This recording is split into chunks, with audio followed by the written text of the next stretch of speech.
पहले तो बुक्स मैंने प्री के टाइम पे ही पढ़ लिया थे 4-5 बार, और उसके बाद जो नोट्स है तो टॉपर्स की कॉपी देखी, एक बेसिक गूगल सर्च किया। तो वही मैं बता रही हूँ कि सिलेबस से एक एक कीवर्ड उठाइए।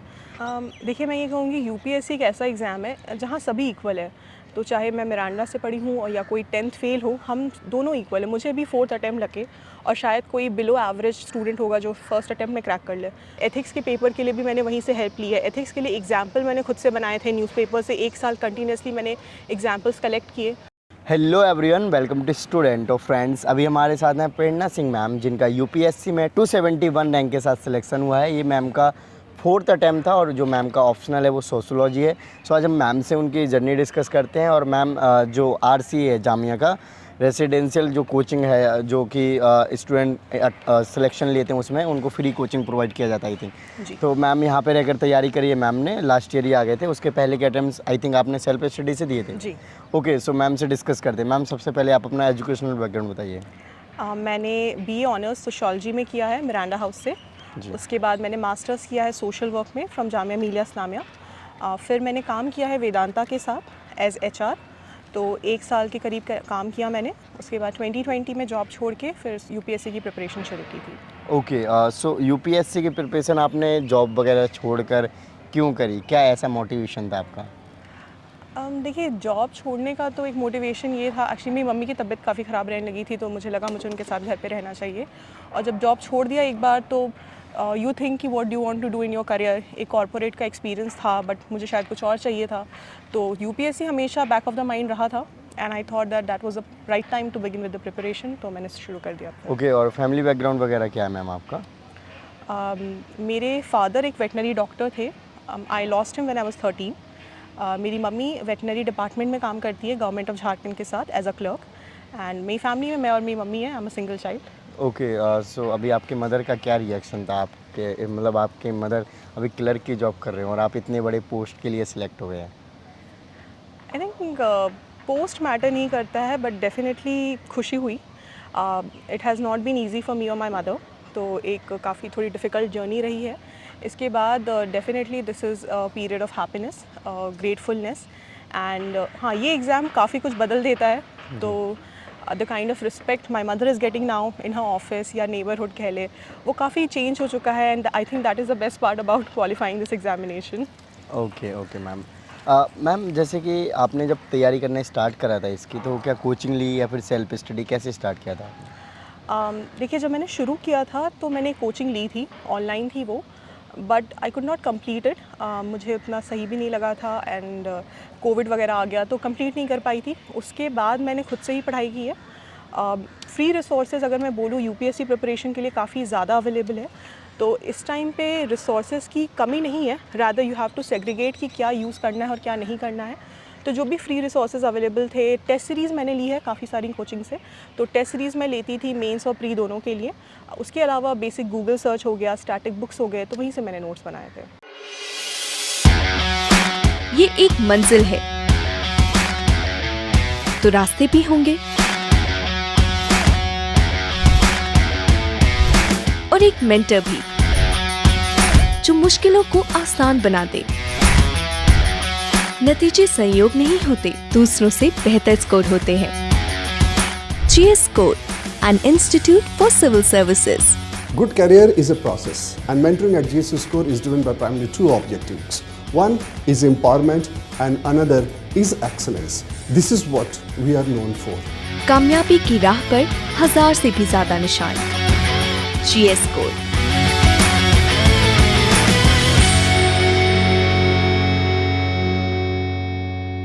ओके, सो मैम जब आप तैयारी में आए थे तो आपको लगता था कि आपका सिलेक्शन हो जाएगा? बैक ऑफ द माइंड ऐसी कभी फीलिंग रहती थी कि नहीं भी हो सकता है आपके 2-3 अटैम्प्ट में जब नहीं हुआ? देखिए, आप जब तैयारी करते हो यू आर ऑलवेज होपफुल। आप हाँ। यही सोच के करते हो कि सिलेक्शन हो जाएगा। बट अगर मैं इस एग्ज़ाम की बात करूं तो आपके प्रिपरेशन, आपके हार्डवर्क के अलावा कुछ चीज़ें ऐसी है जो आपके कंट्रोल में नहीं होती हैं। तो जब पहले सिलेक्शन नहीं हुआ तो बहुत ऑब्वियसली डिसहार्टनिंग था वो, क्योंकि पढ़ाई मैंने हर अटैम्प्ट के लिए की है। बट जैसा मैंने कहा कि आप उसको किस्मत कह ले या फेथ कह ले, कुछ चीज़ें नहीं होती है कंट्रोल में। कभी मेरा प्री 2 मार्क्स से रह गया था, कभी मैंने CSAT में 65 स्कोर किया तो क्वालिफाई नहीं कर पाई। मेंस जब पहली बार लिखा था तो मुझे 721 आए। 741 उसका कट ऑफ था, तो कुछ चीज़ें नहीं थी कंट्रोल में। बट एट दी एंड ये समझना ज़रूरी है कि हार्डवर्क आपको करना है, उसका कोई सब्स्टिट्यूट नहीं है। फिर कुछ चीज़ें छोड़ देनी है, अगर होगी आपकी किस्मत नसीब में तो ज़रूर मिलेगा। ओके, जैसे कि आपका एकेडमिक्स काफ़ी स्ट्रॉन्ग था और आपने मिरांडा जैसे कॉलेज से आपने ग्रेजुएशन किया, तो उसका कितना हेल्प रहा यूपीएससी के एक्चुअल जर्नी में? कहते हैं ना कि जनरली स्टूडेंट्स को मोटिवेट करने के लिए जो अब एवरेज हैं या फिर जो पढ़ने में उतने अच्छे नहीं थे, जैसे कि 12th फेल मूवी आई है, और इस बार भी मैंने तो ऐसे कैंडिडेट का इंटरव्यू लिया जो 10th फेल भी थे और यूपीएससी क्रैक किया उन्होंने, तो मतलब क्या डिफरेंट नज़र आता है आपको? देखिए, मैं ये कहूँगी यूपीएससी एक ऐसा एग्ज़ाम है जहाँ सभी इक्वल है। तो चाहे मैं मिरांडा से पढ़ी हूँ और या कोई 10th फेल हो, हम दोनों इक्वल है। मुझे भी 4th अटेम्प्ट लगे और शायद कोई बिलो एवरेज स्टूडेंट होगा जो फर्स्ट अटेम्प्ट में क्रैक कर ले। तो यूपीएससी एक ऐसा एग्ज़ाम है जो आपको हर तरीके से तोलता है और बहुत ही इक्वल लेवल पे तोलता है। डेफिनेटली मिरांडा से पढ़ने की कुछ अपने बेनिफिट्स थे। सोशियोलॉजी से क्योंकि मैंने पढ़ाई की तो एक सब्जेक्ट से फेमिलियरिटी थी, एक अंडरस्टैंडिंग थी मुझे। बट कहीं ना कहीं वो थोड़ा मेरे लिए नेगेटिव भी था, क्योंकि मैंने जो पढ़ाई की थी वो बहुत एकेडमिकली ओरिएंटेड था। जब मैं आंसर्स भी लिखती थी तो वैसे ही एकेडमिकली लिखती थी। यूपीएससी में वैसे आंसर्स नहीं चाहिए थे, तो पहले अटेम्प्ट में मुझे सोशियोलॉजी में अच्छे मार्क्स नहीं मिले थे, तो मुझे भी अपना राइटिंग स्टाइल थोड़ा चेंज करना पड़ा था। तो अगर किसी चीज़ की बेनिफिट है तो उसके शायद थोड़े से ड्रॉबैक्स भी होते हैं। And UPSC is a level playing field, तो आप कहीं से भी आए हो, आप आईआईटी से हो या आप किसी लोकल कॉलेज से हो, सेम आपको अपॉर्चुनिटी मिलती है। ओके मैम, सो स्टार्टिंग के आपके जो अटेम्प्ट्स थे, तो आपका पहले अटेम्प्ट में प्रीलिम्स नहीं हुआ था आई थिंक, फिर बाकी के अटेम्प्ट्स में मेंस या इंटरव्यू कभी दिया मैम आपने? सेकेंड अटेम्प्ट में मैंने मेंस लिखा था। वो जैसे मैंने बताया था कि 20 मार्क्स से मेरा रह गया था। फिर उसके तुरंत बाद थर्ड अटेम्प्ट हुआ और उसमें मैंने जीएस तो क्वालिफाई कर लिया था, बट सीसैट में 66 कट ऑफ होती है, मुझे 65 आए थे, तो वो नहीं क्वालिफाई कर पाई। फिर एक्चुअली मैंने बीच में उसके बाद प्रिपरेशन भी छोड़ दी, because I thought it is not for me, कुछ और करना चाहिए। तो 2-3 महीने प्रिपरेशन नहीं की। उसके बाद लोगों से बात की, या मेरी मम्मी का बहुत बड़ा इसमें कंट्रीब्यूशन रहा है, उन्होंने कॉन्स्टेंटली सपोर्ट किया कि नहीं तुम कर सकती हो, कॉन्फिडेंस बढ़ाया। तो मैंने एक लास्ट अटैम्प्ट देने का सोचा था एंड फिर उसके बाद मैंने 4th अटैम्प्ट के लिए प्रिपेयर किया। ओके, और जैसे कि मैम आप आरसीए में थे अभी, जैसे तो आरसीए में कैसे आए फिर? मतलब पहले के अटेम्प्ट्स आपने दिए, मेंस भी लिखा, 20 मार्क्स से रह गया था, तो फिर आपने क्यों इधर ऐसे कोचिंग टाइप ज्वाइन किया मतलब? देखिए, घर से रह के पढ़ने के अपने फ़ायदे बहुत हैं, लेकिन उसका एक ड्रॉबैक था कि मेरे पास वो पीयर ग्रुप नहीं था। तो मेरे आसपास कोई इस एग्ज़ाम के लिए प्रिपेयर नहीं कर रहा था। आरसीए क्योंकि मैं जामिया से पढ़ी थी तो मुझे इसके बारे में पता था। तो इस बार जब मेरा प्री निकला, आई थॉट कि आई शुड कम हियर। यहाँ पीयर टू पीयर लर्निंग इसका बेस्ट पार्ट है। तो यहाँ पे भी एक एंट्रेंस होता है, मैंने प्री के बाद यहाँ का एंट्रेंस दिया, वो एंट्रेंस निकला, उसके बाद यहाँ आई एंड यहाँ जो मुझे लोगों से सीखने को मिला, यू कैन सी बहुत सारे कैंडिडेट्स हैं जो क्वालिफाइड है, रैंक इम्प्रूवमेंट के लिए पढ़ रहे हैं, या बहुत लोग हैं जिन्होंने कई स्टेट यूपी पीसीएस जो भी है निकाल रखा है, वो यूपीएससी के लिए पढ़ रहे हैं। तो आपको एक दूसरे से सीखने के लिए बहुत कुछ मिलता है and I think that is the best part about Jamia. Okay ma'am, जैसे आपने बताया कि आपकी मदर ने आपको काफ़ी सपोर्ट किया, तो आपके जो इनिशियल अटेम्प्ट्स में हो नहीं रहा था, तो उस टाइम पे कहीं ना कहीं आपके अंदर भी डिमोटिवेशन आया होगा, और आपके मदर उस टाइम पे कैसे आपको मोटिवेट कर रहे थे? क्योंकि आपके मदर भी कहीं ना कहीं वो सिंगल हैं और वो स्ट्रगल करके आपको फाइनेंशियली या फिर इमोशनली सपोर्ट कर रहे हैं। देखिए, जब मैंने जॉब छोड़ी, डेफिनेटली एक फाइनेंशियल बर्डन था जो मेरी माँ पे पड़ा। तो जब भी मेरा नहीं होता था मैं काफ़ी डिसहार्टनिंग हो जाती थी, मुझे लगता था कि क्या करूँ, कुछ और कर लूँ। But my mom had that sense of confidence in me. तो वो मुझे हर बार कहती थी कि देखो ये एग्ज़ाम डिफ़िकल्ट है और मैंने देखा है तुम्हें पढ़ाई करते हुए, तो ऐसा नहीं है कि तुम पढ़ाई नहीं कर रही हो, शायद कुछ कमी रह गई है, नेक्स्ट अटेम्प्ट में हो जाएगा। तो वो एक माँ का शायद एक कॉन्फिडेंस था, और मेरे दोस्तों का भी काफ़ी कॉन्फिडेंस था। तो जो भी मेरे काफ़ी क्लोज फ्रेंड्स थे वो ये कहते थे कि नहीं तुम कर रही हो, थोड़ा पेशेंस रखो, क्योंकि एग्ज़ाम टाइम लेता है। यूपीएससी काफ़ी डिमांडिंग एग्ज़ाम है, ये आपकी टाइम, ये आपकी कंसिस्टेंसी दोनों चीज़ें मांगता है। तो कभी कभी आपको 2-3 अटेम्प्ट्स लग जाते हैं, कभी किसी का फर्स्ट अटेम्प्ट में भी निकल जाता है। तो इसीलिए इसमें पेशेंस बहुत ज़्यादा चाहिए, और यही मुझे मेरी माँ भी समझाती थी। ओके, सो अब हम आपके जर्नी की बात करें, यानी कि तैयारी की बात करें, तो उनके बारे में बताइए कि आपने कौन कौन से बुक्स मटेरियल को फॉलो किया, प्री मेंस की साथ में लेके तैयारी करी थी, कैसे करा था? देखिए, मटेरियल्स की मैं बात करूँ तो मैंने बहुत ही बेसिक जो एक बुक लिस्ट है वो फॉलो की है। फॉर एग्ज़ाम्पल अगर हम पॉलिटी की बात करें तो लक्ष्मीकांत, या हम मॉडर्न हिस्ट्री की बात करें तो स्पेक्ट्रम, या फिर अगर हम ज्योग्राफी की बात करें तो NCERTs, art and culture NCERT और नितिन सिंघानिया, तो बहुत ही बेसिक बुक लिस्ट है जो सभी लोग फॉलो करते हैं। मैंने यही किया है कि मैंने इन बुक्स को बहुत बार पढ़ा है। मैं लक्ष्मीकांत कम से कम 15-20 बार पढ़ चुकी हूँ, स्पेक्ट्रम 15-20 बार पढ़ा है, तो एक ही बुक को कंटिन्यूसली पढ़ा है मैंने।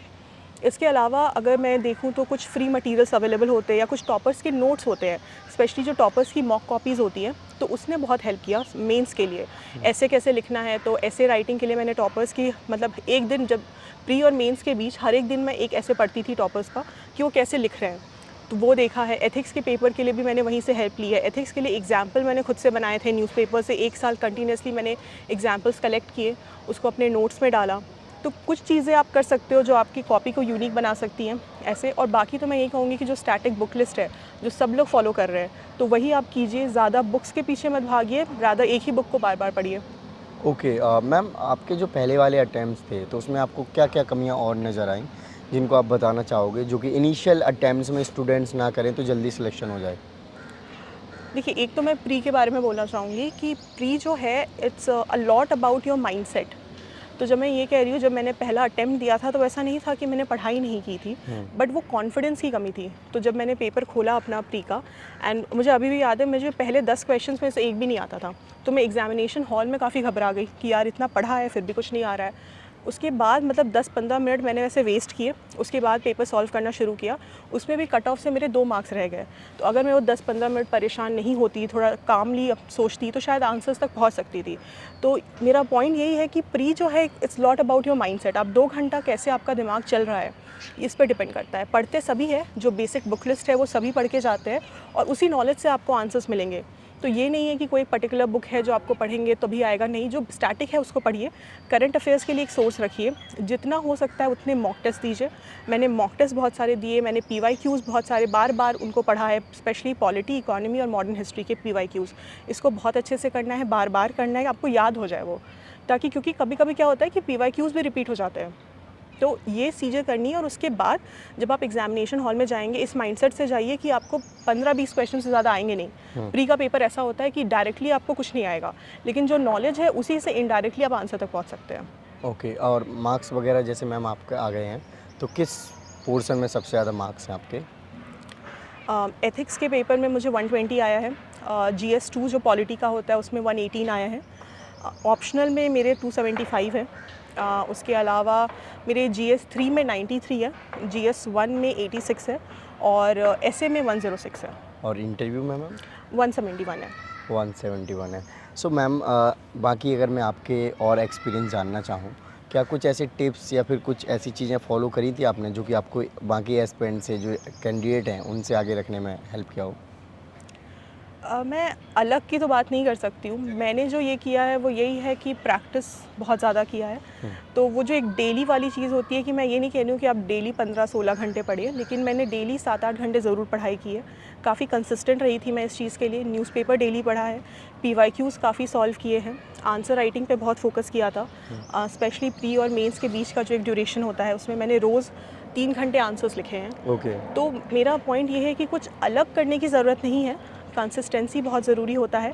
लगातार पढ़िए, 7-8 घंटे जो आप पढ़ रहे हैं आप उसको पढ़िए। और बस मतलब ये एक ऐसी चीज़ है कि कभी कभी बहुत बोरिंग भी लगेगा कि 1 साल 2 साल एक ही चीज़ आप कर रहे हो, बट करना है, वही कंसिस्टेंसी है, वही चाहिए। ओके। जो मैम आप आंसर की बात कर रहे हो, तो आंसर आपने क्या टॉपर कॉपी से हेल्प ली या फिर किसी कोचिंग वगैरह से, कैसे किया? मैंने टेस्ट सीरीज़ ली थी, तो टेस्ट सीरीज़ में लिख के देती थी और आंसर्स अपलोड कर देती थी। तो एक तो वहाँ से फीडबैक मिलता था।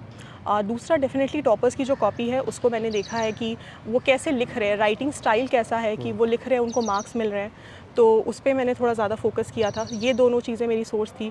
तीसरा, जब मैं जामिया आई तो एक पीयर टू पीयर लर्निंग होती है, तो आंसर्स लिख के यहाँ पे कुछ सीनियर्स थे उनको दिखाया था, उनसे फीडबैक लिया था। तो ये तीनों चीज़ें की थी। ओके। और जैसे कि मैम रिवीजन वगैरह का क्या साइकिल आपने रखा था या फिर किस तरीके से करना चाहिए? देखिए, रिवीजन बहुत ज़रूरी है। अगर आप एक चीज़ को सिर्फ एक बार पढ़ रहे हैं तो कोई फ़ायदा नहीं है। तो मिनिमम, अगर आप नए स्टूडेंट भी हैं, पहला अटेम्प्ट दे रहे हैं, तो भी मैं ये कहूँगी कि आपके जो स्टैटिक सिलेबस है उसका कम से कम 3-4 बार रिवीजन हो जाना चाहिए। वो ज़रूरी है क्योंकि उसके बिना आपको आंसर्स रिकॉल नहीं होंगे। तो आप ऑप्शंस एलिमिनेशन की जो हम बात करते हैं वो नहीं कर पाएंगे। तो मिनिमम 3-4 रिवीजन चाहिए। और अपने नोट्स बनाइए, क्योंकि हम हमेशा भागते रहते हैं कि कहीं कोचिंग के नोट्स मिल जाए, टॉपर्स के नोट्स मिल जाए, वो सिर्फ रेफरेंस हो सकता है। जैसे प्री और मेंस के बीच का टाइम था तो मैंने सिलेबस लिया, सिलेबस के हर एक कीवर्ड पे मैंने अपने 2 पेज के नोट्स बनाए। तो वो मेरे खुद के नोट्स हैं जो मैंने अलग अलग सोर्सेज से बनाए, थोड़ा गूगल सर्च किया, थोड़ा स्टैटिक से लिया, एग्जाम्पल डाला, डेटा डाला। तो मतलब मेरा पॉइंट ये है कि आपको खुद के नोट्स बनाने पड़ेंगे, उसका तो कोई खुद के सब्स्टिट्यूट नहीं नोट्स है। कैसे बनाए मैम आपने? जैसे स्टैंडर्ड बुक्स होते हैं, कोचिंग के नोट्स होते हैं, टॉपर कॉपीज होते हैं, उन सबको क्लब करके बनाए, कैसे किया? वही, जैसे पहले तो बुक्स मैंने प्री के टाइम पे ही पढ़ लिया थे 4-5 बार, और उसके बाद जो नोट्स है तो टॉपर्स की कॉपी देखी, एक बेसिक गूगल सर्च किया। तो वही मैं बता रही हूँ कि सिलेबस से एक एक कीवर्ड उठाइए, कीवर्ड पे मिनिमम 2 पेज का, उससे ज़्यादा आपको चाहिए भी नहीं, आप लिख नहीं पाएंगे एग्जाम में। तो उसके लिए गूगल सर्च कीजिए, टॉपर्स की कॉपी से कुछ लाइन अच्छी लग रही है आपको, कुछ पॉइंट्स अच्छे लग रहे हैं, वो ले लीजिए। फ्री मटेरियल्स अवेलेबल होते हैं, बहुत सारी कोचिंग के बुक्स है जो अवेलेबल है, आप उसको पढ़ रहे हैं। तो उसमें से ये नहीं है कि सिर्फ वही पढ़ेंगे, उससे आपको जो सही लग रहे हैं 5-6 पॉइंट्स उठा के अपने नोट्स में डाल लीजिए। एक स्ट्रक्चर्ड फॉर्म में बनाइए, इंट्रोडक्शन, बॉडी में 6-7 पॉइंट और एक conclusion. Okay, so ma'am last में फ्यूचर एस्पिरेंट्स को आप क्या मैसेज देना चाहेंगे? मैं यही कह सकती हूँ कि पहली चीज़ तो ये है कि civil services is not the end. तो सिविल सर्विसेज एक बहुत अच्छा ऑप्शन है, और अगर आप पैशनेट है या आपको पता है कि आप ये क्यों बनना चाहते हैं, तभी आइए, क्योंकि ये एग्ज़ाम डिफ़िकल्ट है, नॉट बिकॉज़ कि पढ़ाई बहुत करनी है कुछ, पर सीट्स बहुत कम है, एस्पिरेंट बहुत ज़्यादा है। तो आप वो कीजिए जिसमें आपका पैशन है। मेरा था सिविल सर्विसेज में, मुझे पता है कि मैं क्यों बनना चाहती हूँ, तो मैंने इसलिए 4 अटेम्प्ट दिए। तो अगर आपका भी ऐसा है तो डेफिनेटली ट्राई कीजिए, और इसके साथ साथ कंसिस्टेंसी और पेशेंस दोनों रखिए, क्योंकि ये एग्ज़ाम टाइम लेता है। Okay ma'am, thank you so much ma'am Thank for you. Your lovely message. So friends, आपने देखा कि मैम ने अपना एक्सपीरियंस शेयर किया। आई होप आपको वीडियो अच्छी लगी हो तो लाइक करें। जय हिंद।